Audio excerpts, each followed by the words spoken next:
Baiklah, praktik ketiga kali ini mengamati pertumbuhan dan perkembangan tumbuhan.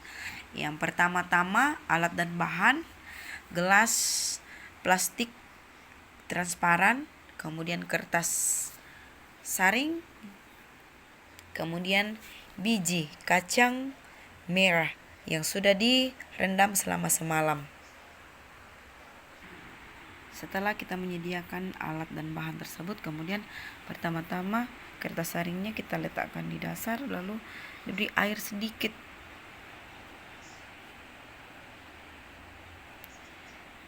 Dan juga diletakkanlah kacang merah tersebut, dan mari kita amati beberapa hari kemudian.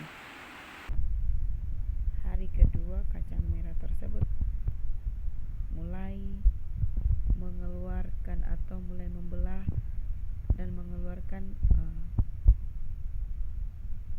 sedikit dari akarnya. Dan ini di hari ketiga, dia sudah mulai, akarnya sudah mulai masuk ke dalam kertas saring tersebut. Kemudian ini pertumbuhan kacang sudah mulai mau melepaskan kulitnya, akarnya sudah mulai memanjang. Ini adalah hari ke-6 ya. Inilah pertumbuhan kacang di hari ke-8.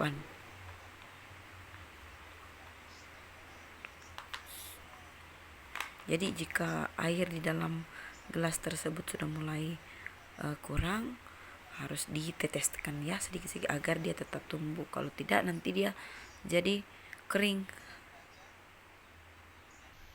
Dan ini tumbuhan di hari ke-10. Akarnya semakin banyak dan tumbuhannya juga semakin tinggi. Dan di hari ke-14 tumbuhannya sudah semakin besar, semakin tinggi, dan daunnya juga sudah mekar.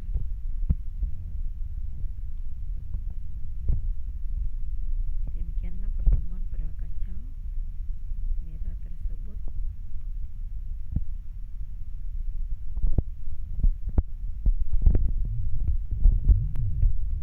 Makin hari semakin tumbuh tinggi,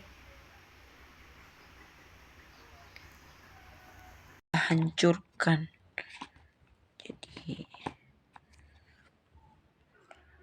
lalu kita masukkan lalat buah 1 ekor atau 2 ya, 2.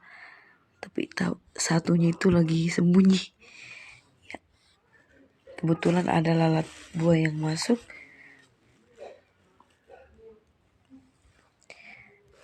Bisa juga plastik yang kita pakai menutup ini kita bolong-bolong sehingga dia masuk ke dalam ya.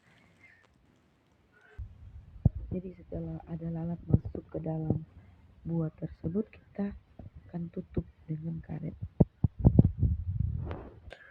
Lalu kita akan mengamati beberapa hari kemudian bagaimana perkembangan dari lalat tersebut.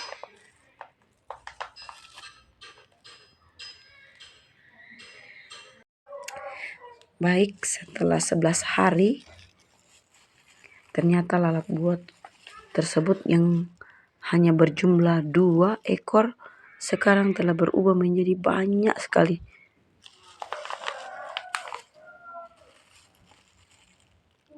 Banyak sekali buah. Jadi proses dari pertumbuhan lalat tersebut itu pertama-tama lalat betina meletakkan telurnya pada permukaan buah pisang. Telurnya itu sangat putih dan sangat kecil sekali, hampir tidak terlihat.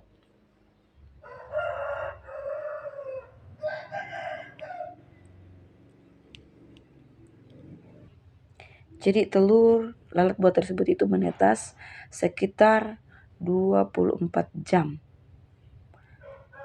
Kemudian telur itu menetas dan akan berubah jadi larva atau belatung. Belatungnya nih.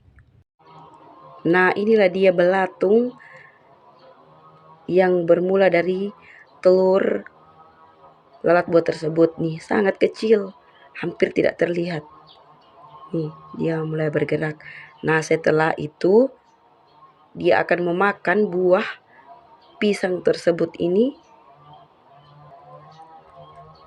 Setelah dia memakan, setelah dia cukup besar untuk tumbuh, dia akan berubah menjadi larva. Nah, larva ini akan berubah jadi pupa atau kepompong. Kulitnya itu akan mengeras dan berubah warna jadi coklat. Dan kita akan coba ambil sampel daripada buah tersebut untuk memeriksa pupa. Siapa tahu ada. Ini dia belatungnya yang cukup besar. Nih. Nanti dia ini akan berubah menjadi pupa. Jadi ketika larva tersebut berubah menjadi pupa kepompong, setelah kurang lebih 4-10 hari kemudian akan berubah menjadi lalat buah yang dewasa. Seperti ini sudah siap untuk dilepaskan.